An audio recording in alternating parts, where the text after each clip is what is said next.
नमस्कार, आप देख रहे हैं सिटी न्यूज़ 100। मैं आपके साथ आंचल मिश्रा। एक पत्नी ने अपने प्रेमी के साथ मिलकर अपने पति की हत्या कर दी। उसके बाद भी जब उसका पेट नहीं भरा तो उसने आधे किलोमीटर दूर ले जाकर उसको जला दिया।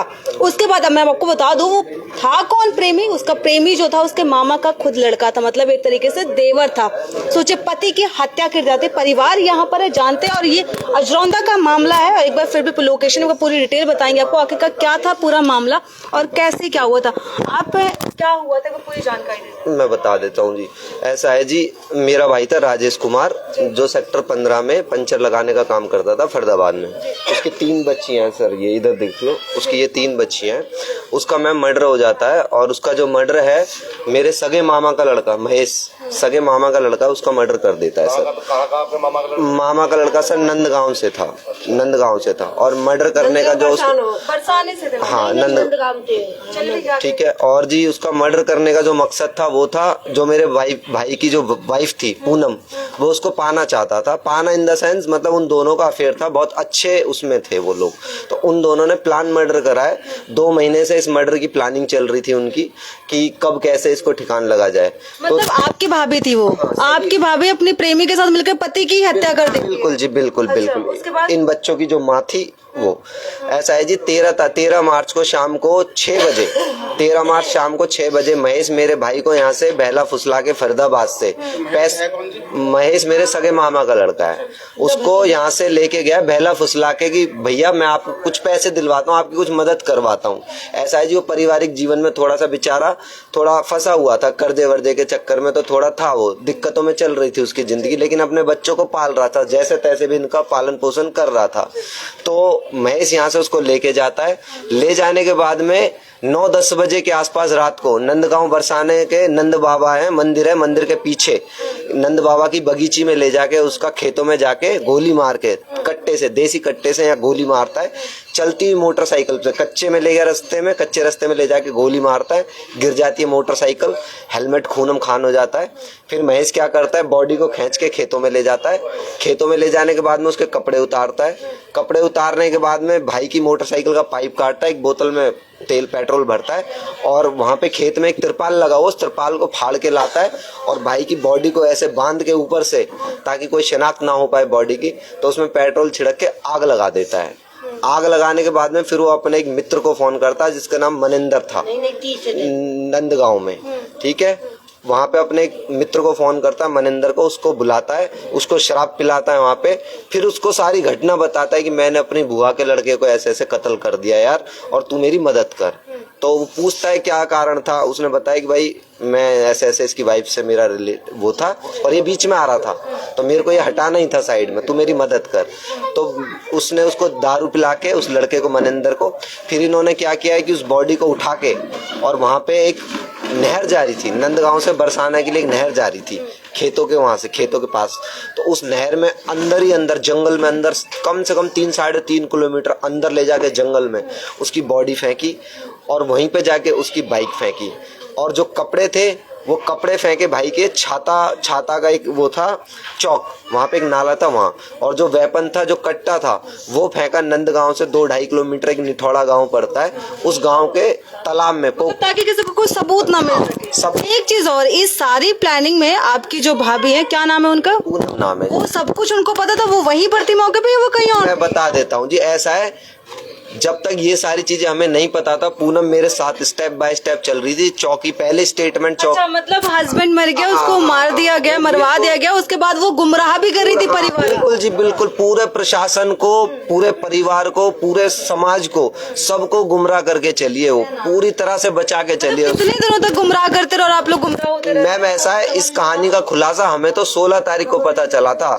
जब मर्डर का हमें नहीं पता था कि मर्डर हो चुका है नहीं हो चुका है, लेकिन हमें 16 तारीख को ये कंफर्म हो गया। किसी मेरे एक मित्र ने नंदगांव से, जहां मेरे मामा है वहीं पे एक लड़का और है, मेरा मित्र है उस गांव से ही, उसने मेरे को बताया कि भैया आपके भैया को तो इसने ठिकाने लगा दिया है, गोली मार के हत्या भी कर दिया, सब कुछ कर दिया है। तो ऐसा तो नहीं कि वो आपके जो भाई का दोस्त है वही दोस्त आपको बता रहा हो, क्योंकि उसको कैसे पता चलेगा? मैं बताता हूँ मैडम, उस लड़के से महेश ने हेल्प मांगी थी, उस लड़के से हेल्प मांगी थी, उस गांव वाले जिस लड़के ने मेरे को बताया ना, उससे पैसे मांगे थे और उसे सारी घटना बताई कि मैंने ऐसे ऐसे अपने बुआ के लड़के को मार दिया है और तू मेरी मदद कर दियो, कोई अगर मुसीबत आई तो वो बेचारा इतना सक्षम लड़का वो यहाँ फरीदाबाद आया, उसी दिन फरीदाबाद आके सेंट्रल थाने में जाके अपनी सारी जो घटना थी पुलिस वालों के सामने बयान दे के गया। वो उसने यहाँ के सारी घटना बताई। उसके बाद पुलिस वाले ने महेश को राउंड अप किया, उसको उठाया, उठाने के बाद में उसको डीएलएफ सीआईए लेके गए।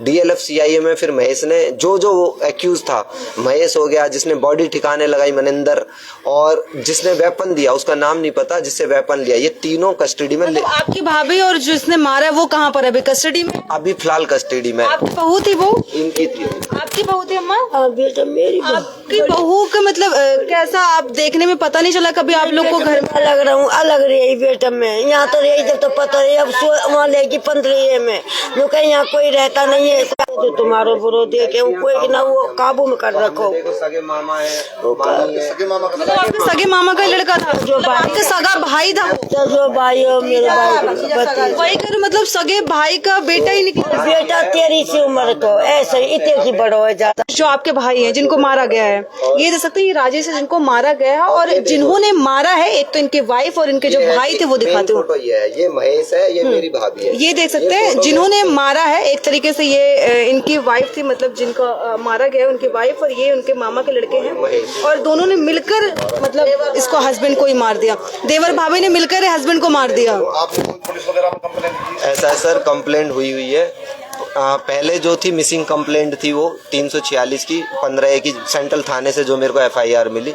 अब अभी आपको कुछ प्रूफ मिला है, कुछ सबूत आप दिखाए थे, कुछ आपको पेपर वगैरह कुछ मिला है? आप गांव गए थे जी, महेश का एक बॉक्स मिला है मेरे को यहाँ। दिखाइए वो बॉक्स कौन सा है, इसमें क्या मिला आपको? बॉक्स में जी एक लेटर मिला है, जिसमें लेटर में लिखा है कि महेश अपनी संपत्ति मेरी भाभी बता रहा है, वो महेश लिखित में दे रहा है कि मैं अपने आपके मामा का मामा का लड़का लिखित में कह रहा है कि मैं मेरी सारी संपत्ति मैं अपनी पत्नी पूनम देवी, जो मेरे भाई की जो वाइफ है, पत्नी थी भी कि वो पहले लिख के चले गए? अब बना लिया ना जी, हो सकता है उसने इसमें लिखा पड़ा है मेरी पत्नी पूनम के नाम कर रहा हूँ। हो सकता है उन्होंने शादी कर ली हो मैडम, नहीं पता हमें। पूरे होश आवाज में कहता हूँ कि अपनी सारी संपत्ति 200 गज की जमीन अपनी पत्नी पूनम शर्मा के नाम करता है। ऐसा तो नहीं कि आप लोगों में से किसी ने लिखा हो? नहीं जी, ये महेश की हैंड राइटिंग है, ये पेपर बहुत पुराना है, ये जब कोर्ट में या पुलिस में जाएगा तो सारा आप लोगों ने ये पुलिस को दिखाया? हाँ जी, आपने पुलिस को दिखाया तो पुलिस ने कब्जे में नहीं लिया? पुलिस ने जी देखो पूरे सही से सहयोग किया है हमारा, काफी। मैं कहता हूँ पुलिस की तरफ से हमें कोई निराशा नहीं है, पूरी मेहनत करी है पुलिस वालों ने, दिन रात एक किया है। मतलब देखिए एक चीज, रहने वाले ये कौन सा इलाका पड़ता है? ये जी अजरौंदा है, अजरौंदा गांव, सेक्टर 15 पड़ता है। रहने वाले यहाँ के हैं, फिर उसको बरसाने में ले जाके क्यों मारा गया? ऐसा है जी, महेश का जो गांव है वो नंद गांव है, महेश का जो गांव है वो नंद गांव है। मामा नंद गांव? हाँ, मेरे यहाँ रह रही, बाहर रही कोठीन में। वो बाहर है? बाहर 15 कमरा खाली करावे बच्चों को लेकर किराएदार, मतलब किराए पे रहते? किराए पे रह रहे हैं जी, हम किराए पे यहाँ 20-25 साल से रह रहे हैं जी यहाँ पे। यही हुई है हमारे मकान में, सारा कुछ यही है। ये तीनों बच्चे हैं? तीनों बच्ची हैं जी, ये 3 लड़के हैं और एक ये लड़का ये है। देख सकते हैं एक तरीके से तीनों बच्चों की जो जिंदगी है वो बर्बाद कर दी, क्योंकि बाप तो रहा नहीं, ऊपर से माँ को भी अब जेल में सलाखों के पीछे रहना पड़ेगा, क्योंकि जिस तरीके से काम किया उन्होंने। सजा दी जाए जल्दी से जल्दी उनको, मतलब ये मान लो सर अब इन 3 बच्चों का कोई नहीं, मैं इनका पालन पोषण भीख मांग अपने पति की पहले तो हत्या कर देती है, मतलब हत्या करवा देती है, और हत्या भी किस बेरहमी से किया जाता है। पहले तो उसको बहला फुसला के उसका प्रेमी वहां से लेके जाता है बरसाने गांव में, बरसाने गांव में पहुंचते ही फिर उसको मारा जाता है, वो भी कट्टे से मारा जाता है, मतलब गोली बंदूक से मारा जाता है। उसके बाद बंदूक को फेंक दिया जाता है, उसके बाद उस युवक को जला दिया जाता है ताकि किसी को कुछ प्रूफ ना दिखे। जलाने के बाद उसको नहर में जाके जंगलों में फेंक दिया जाता है। सोचिए कितनी बेरहमी से एक पत्नी अपने प्रेमी के साथ मिलकर अपने पति की ही हत्या कर देती है। और 3 बच्चे बेचारे यहाँ पर बेबस किस लाचार अवस्था में बैठे हैं, क्योंकि ना माँ का सहारा बच गया बच्चों के साथ और ना ही किसी पिता का सहारा, क्योंकि पिता तो दुनिया से चला गया और माँ अब जेल में सलाखों के पीछे रहेगी। अभी बेचारे बच्चे कहाँ जाएंगे? तो ऐसे तमाम इसमें पुलिस प्रशासन को कार्रवाई करने की आवश्यकता है। जो परिवार कह रहा है कि उनको कुछ प्रूफ मिले हैं या फिर कुछ एविडेंस मिले हैं, उसको भी देखे और सख्त कार्रवाई करने की आवश्यकता है, क्योंकि 3 बच्चों की जिंदगी का सवाल है, क्योंकि ना ही उनके पास बाप का सहारा रहा ना ही माँ का सहारा रहा। जैसे तमाम खबरों के लिए जुड़े रहिए और पुलिस प्रशासन को इस पर कार्रवाई करने की आवश्यकता है। तमाम खबरों के लिए जुड़े रहो, देखते रहिए सिटी न्यूज़ 100। मैं आंचल मिश्रा, सिटी न्यूज़ 100 के लिए।